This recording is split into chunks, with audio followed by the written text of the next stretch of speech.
प्यारे बच्चों, कैसे हो सब? सब अच्छे होंगे। तो चलिए आज का हम अपना अध्याय आरंभ करते हैं। सुभाषितानी।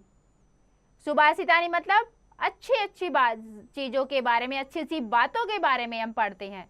देखिए, अभिवादनशीलस्य नित्यं वृद्धोपसेविनः चत्वारि तस्य वर्धन्ते आयुर्विद्या यशो बलम। नित्य अभिवादन करने वालों की, बड़े बुजुर्गों की सेवा करने वालों की 4 चीजें बढ़ती हैं: आयु, विद्या, यश और बल। अधमा धनम इच्छन्ति धनम मानम च मध्यमः उत्तमः मानम इच्छन्ति मानो ही महता धनम। निम्न लोग धन चाहते हैं, मध्यम लोग धन और मान, किंतु श्रेष्ठ लोग मान चाहते हैं। मान ही महान लोगों का धन होता है। मक्षिकायः वर्णम इच्छन्ति धनम इच्छन्ति पार्थिवा नीचः कलम इच्छन्ति शांतिम इच्छन्ति सज्जनः। क्या देखिए, मक्षिकाः मक्खियां घाव चाहती है।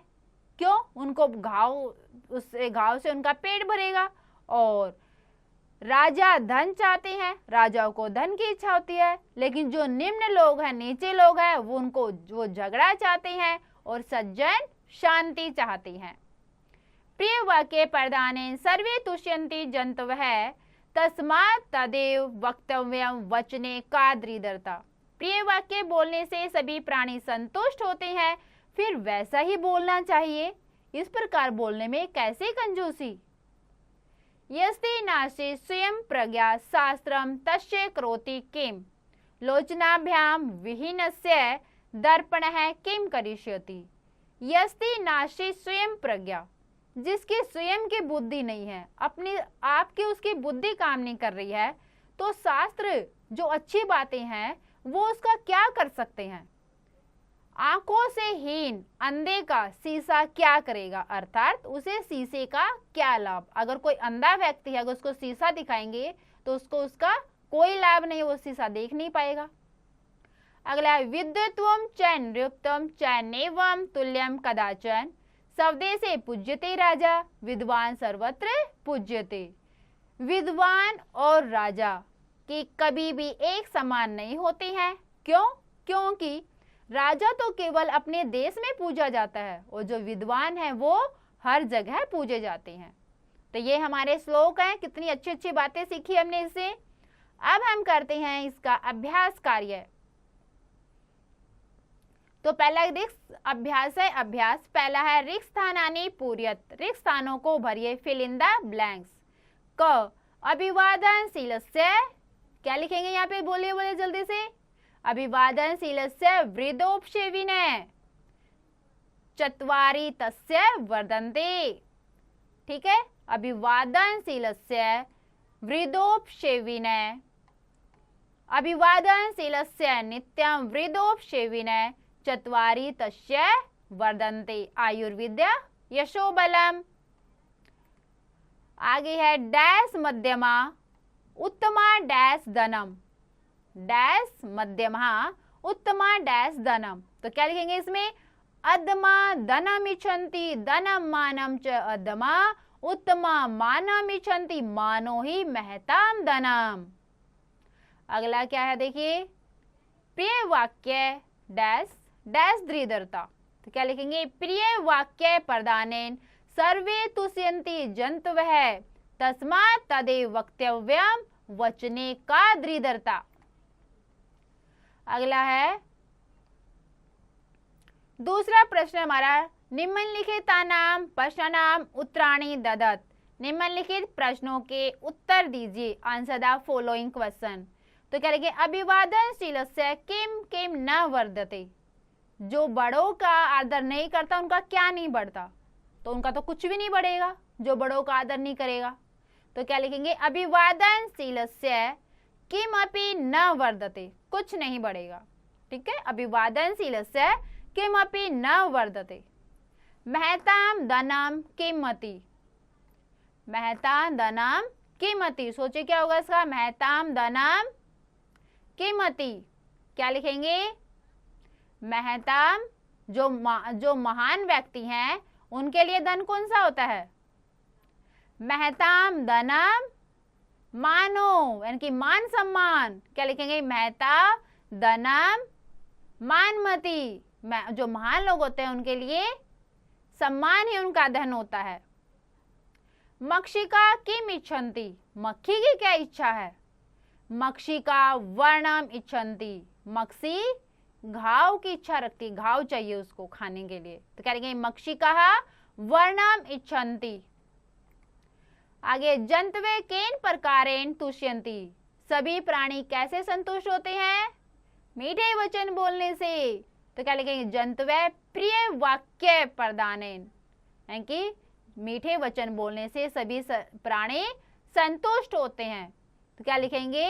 जंतवे प्रिय वाक्य प्रदानेन तुष्यन्ति। आगे क सर्वत्र पूज्यते, सब जगह कौन पूजे जाते हैं?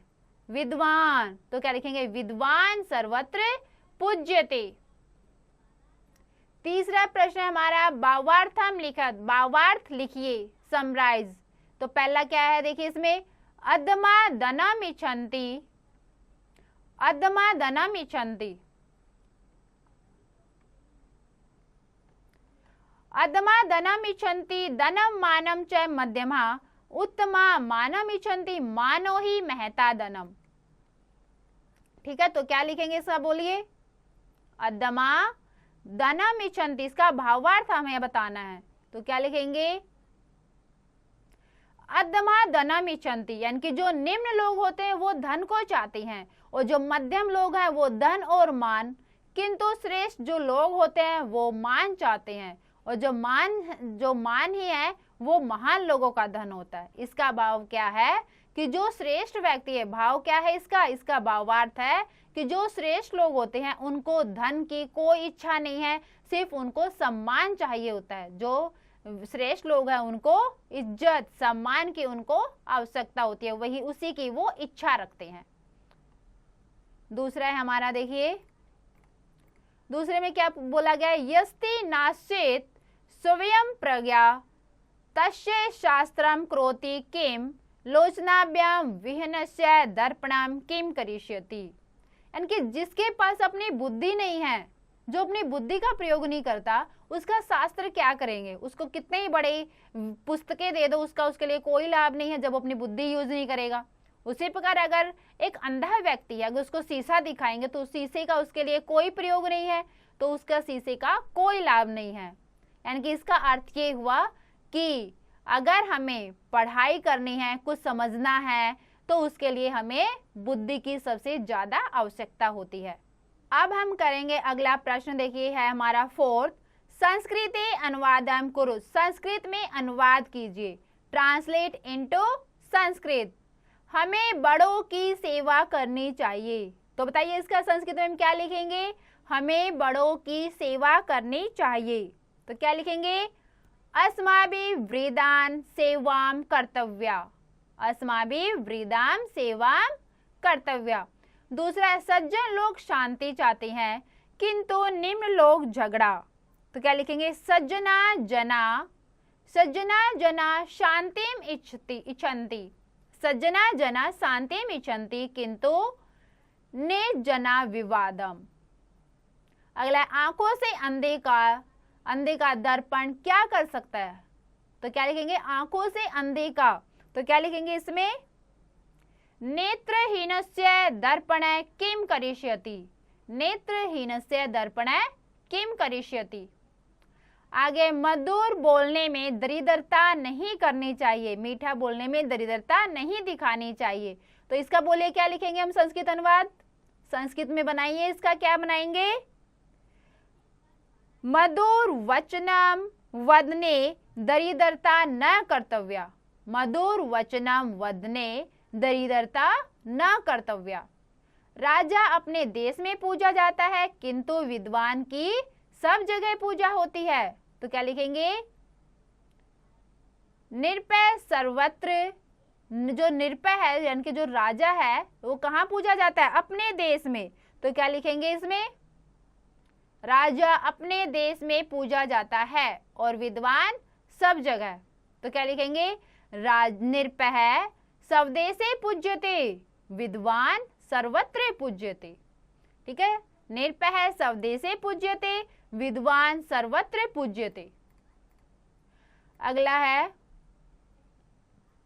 समानार्थक शब्दान लिखा, समानार्थी शब्द लिखिए, यानी कि पर्यायवाची शब्द, राइट द सिनोनिम्स। बलम, इसका बताना है आपको समानार्थक शब्द बलम, बलम का क्या होगा? शक्तिम। पार्थिव, पार्थिव का क्या होगा? निर्भय, राजा। प्रज्ञा, प्रज्ञा का बुद्धि। धनम, धनम का वित्तम। जंतु, जंतु मतलब प्राणी। विद्वान, विद्वान मतलब पंडित। आगे क्रियात्मक गतिविधि, क्रिएटिव एक्टिविटी, इसमें आपको क्या करनी है? क्रियात्मक गतिविधि, सर्वेषां श्लोकानां उच्चारणं कुरुत भावार्थ सहितम च सव अभ्यास पुस्तिकायां लिखत, यानी कि आपको अपने श्लोकों का इनका उच्चारण करना है और भावार्थ सहित, उसके भाव के सहित साथ में अपने अभ्यास पुस्तिका में लिखना है। तो बेटा आपको ये पाठ अच्छे से समझ में आ गया होगा। आप इसका एक बार और दोबारा से अभ्यास अवश्य करें।